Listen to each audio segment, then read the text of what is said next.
বাপের বেটাও কোনো সালা আমলিক নিষিদ্ধ করতে পারে। দেশে 4 ভাগ হইলো আমলিক আর 2 ভাগ হইলো অন্যান্যতা।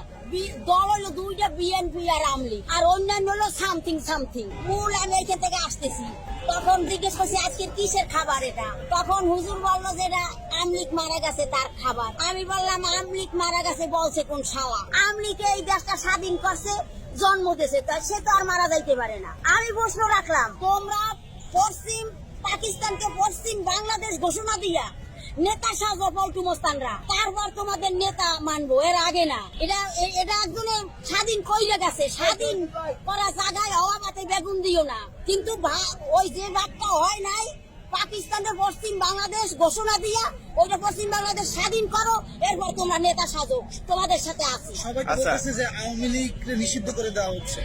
এ বাপের বেটাও কোনো সালা আমলিক নিষিদ্ধ করতে পারে। দেশে 4 ভাগ হইলো আমলিক আর 2 ভাগ হইলো অন্যান্যতা। দল হইলো 2টা, বিএনপি আর আমলিক, আর অন্যান্য হলো সামথিং সামথিং। এখন এই যে 24-এর আন্দোলনে যে শেখ হাসিনা এতগুলো লোকজন মারছে, এই শেখ হাসিনা কখনোই মারে নাই।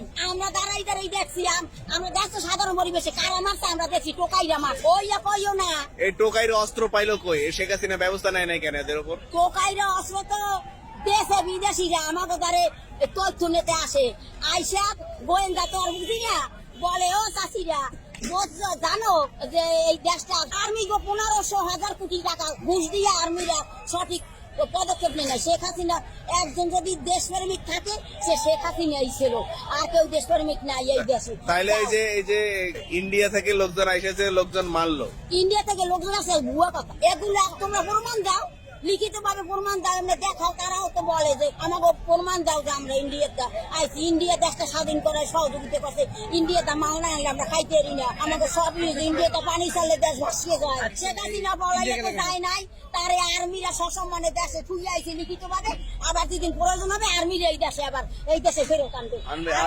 আচ্ছা।